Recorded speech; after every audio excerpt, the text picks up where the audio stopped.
had never seen such things before.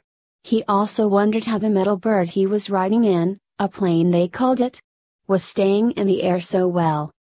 Well, since the ride is going to take at least 10 hours, can you tell us about the ninja in your village?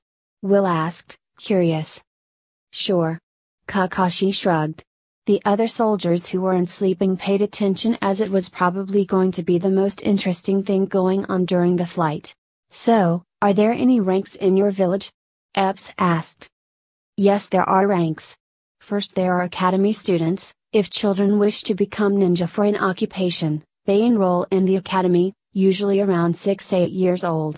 At around the ages 10-12 depending on when they enrolled in the first place, they take an examination to see if they are ready to rise to the next rank, which is Genin.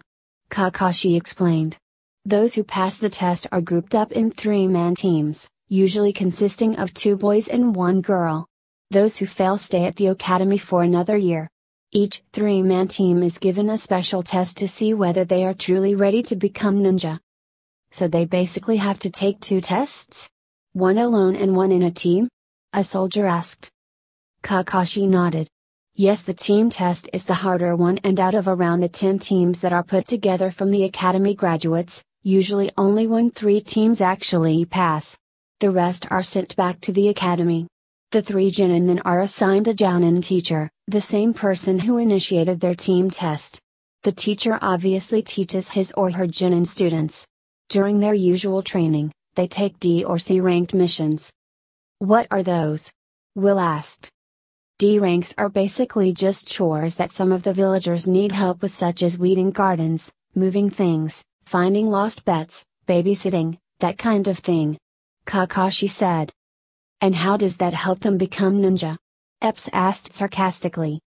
Well, the Genin get used to the idea of doing missions they are assigned, no matter how tedious or annoying it is. They have to learn that there are missions that are very unpleasant to do, but must be done anyways when ordered by our leader, especially in times of war. Kakashi told him. The soldiers thought about and thought it made some sense. C-ranked missions are usually patrolling the outer walls of the village, escorting minor clients to certain places outside of the village, or raiding and eliminating bandit camps. Kakashi said. Anyways, every 6 months, there is the Chunin exam. The Chunin exam is a test which Genin can participate in on the permission of their Jounin teachers. The exam is held in a different village every time to promote village relations. The exam consists of a data gathering test, a survival test, and finally a tournament. Kakashi smiled. What is your village called? A soldier asked. My village is named Kanahigakure no Sato, or in English, the village hidden in the leaves or the hidden leaf village. Kakashi answered. As I was saying, the Chunin exams are dangerous, at least 1/4 of participants either forfeit or get killed by the other Genin. Isn't there some way to prevent them from killing each other? I mean, they are just kids. Will asked. No, once a ninja gets his or her headband. Kakashi said and pointed to his headband. They are considered adults in the eyes of their fellow ninja and the leader. The path of a ninja is harsh and often bathed in blood. The Chunin exam makes the young Genin see that being a ninja isn't all about using cool techniques or being superheroes. When you become a ninja, you have accepted the fact that your leader has the right and the ability to order you on a suicide mission for the safety of the village.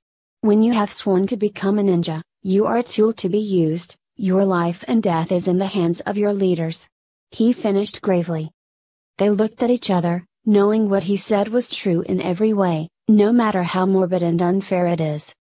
Only the Genin that make it to the 3rd test, which is the tournament, will be considered to be Chunin. If they display the skills and mindset of a leader, then they are promoted. After Chunin, is Jounin. Jounin are the more powerful ninjas in the village, going on BS ranked missions with a team or solo. After that, is Anbu, which stands for Ansatsu Senjutsu Tokushibutai, which literally means Special Assassination and Tactical Squad. Kakashi said. So are these guys like the elite ninja? Epps asked. Yes, Anbu members take on some of the bloodiest and dirtiest missions available. The missions they take are so bad that most members actually go insane after a few years, so their memories are usually sealed and they become Jounin. Kakashi smiled. The soldiers paled and were a little scared on the inside, wondering what on earth these Anbu could be doing to make them insane. After Anbu, there is our leader, which is the Hokage. The Hokage is usually the most powerful ninja in the village, and he or she must display great leadership in order to be even considered for the position. Kakashi said proudly. So what age were you when you went through the ranks? Will asked. I was 5 when I became Chunin, Chunin at 6, Jounin at 13, Anbu at 14, Anbu captain at 17, but then I quit Anbu when I was 21, so now I am a Jounin. I was considered for the position of Hokage, but that was because they could find no one else suitable for the position when our current Hokage went into a coma after using a technique that saved the lives of our village during an invasion. But the Hokage woke up and thankfully, I did not become Hokage. Kakashi smiled brightly and inwardly laughed at the soldiers' shocked expressions. Damn! Epps said. Wait, you said you could use the energy chakra, you think we can use it too? Will questioned. Well, I can sense that each one of you has chakra, but it's locked away since no human in this world has ever used chakra. In theory, yes, you should be able to use chakra if I choose to teach you, but I really don't think you need it, since you have such advanced weapons that I have never seen before.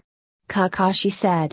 Not to mention, since your ancestors had never learned how to use chakra, it probably means that the humans in this world doesn't need to use chakra. My ancestors learned how to use chakra and the knowledge and skill was passed down generation to generation. Not to mention, if the higher-ups got this knowledge, they would abuse it, especially that moron Galloway. A soldier scoffed. Ah, him. I was very tempted to knock him out, but I wasn't sure if I would get in trouble for it. Kakashi shrugged. That would have been a funny sight. Another soldier laughed along with the others. They all chatted during the rest of the flight, taking the occasional nap. They landed a few hours later, all the soldiers stretching and getting into battle stances as soon as they touched the ground outside of the plane. The other plane landed, the hatch opened, allowing the vehicle forms of the Autobots roll out. They all grouped up to start out a battle plan. The area was an abandoned factory, so no evacuation was needed. Kakashi immediately sensed 5 signatures that did not belong to the Autobots. Man, 5 enemies? This is going to be interesting. Kakashi smiled. Wait, 5? How did you know? Ironhide asked. I can sense them. You Autobots have distinct energy signatures similar to chakra, and I sense 5 separate signatures not including you guys. Kakashi answered with a shrug. They busted down the fence that sealed the abandoned factory off. Kakashi's sweat dropped from lack of stealth they used. They all split up into groups with 1 Autobot in each one. Kakashi said he would be fine on his own and leapt away, stunning them with his physical capabilities. He lifted his headband to reveal the Sharingan and scan the area. He saw energy all over a delivery truck and he narrowed his eyes and silently approached it. Soon he heard explosions and gunfire signaling the other teams had encountered Decepticons and started their fights. He kept his eyes solely on the truck, noticing the energy spike, and it started to emanate bloodlust. Then it started to transform and Kakashi leapt away to hide. Come out, fleshling. I can smell you. The Decepticon shouted. They can smell things? Huh, you learn something new every day. Kakashi thought. He quickly made a shadow clone to fight in his stead. He wanted to see what this Decepticon was capable of. The con transformed his hands into guns and started to shoot at the already dodging clone. Kakashi examined the form of the Cybertronian. He deducted that this one was primarily a long-range fighter, as the armor seemed to be lighter than Ironhide's or Optimus. The clone was dispelled and he gained the info the clone learned. He seems to be a heavy hitter long-range Decepticon. He does not have the speed for close-range fighting and his reaction time is slow. Between the joints are his weaknesses. I saw thick wires. I should aim to sever them so he can move.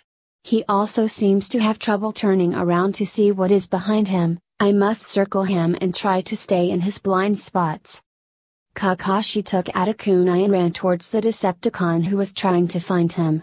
He leapt and severed the wires in the back of one of his legs, causing the con to shriek and turn around, long enough for Kakashi to sever more in his arms and other leg. If one observed the fight, all they would see was a silver blur swiftly circling the Decepticon, splashes of thick glowing blue energon pouring out from the cut wires. Soon Kakashi cut enough for the con to fall over onto his back since all the wires connecting to his legs were completely cut off. Kakashi took this chance and charged up his Rikiri. He charged the Decepticon, thrusting his lightning blade through the chest and ripped out the spark. He watched as the optics of the Decepticon dimmed and went out, the entire body going limp and the glowing blue energon flowing out like blood.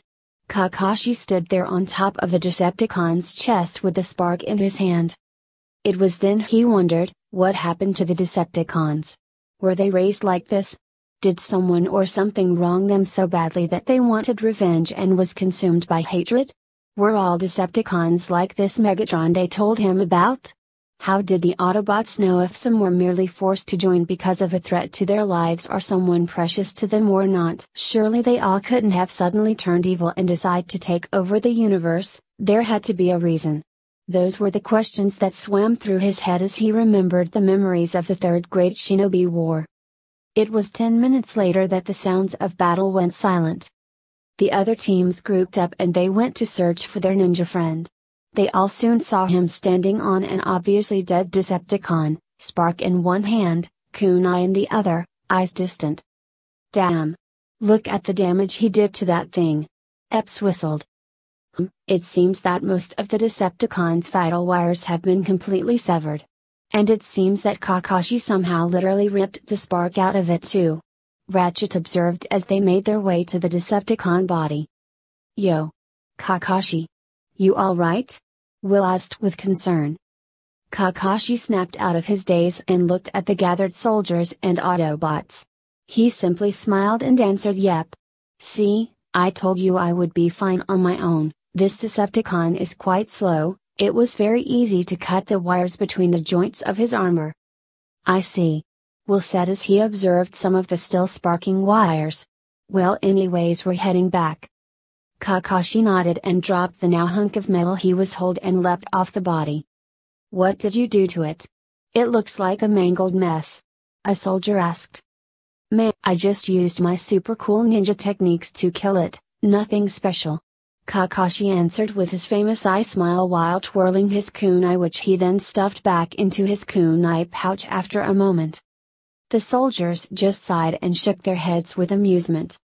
When they got back to base after another long flight, Kakashi was very relieved from being cramped up for so long and ran out of the plane, much to the amusement of the other soldiers. Well, that's the ending of that chapter. I do hope you enjoy this video. If you like to see more, remember to hit that like button, subscribe to this channel and leave a comment down below. Until next time.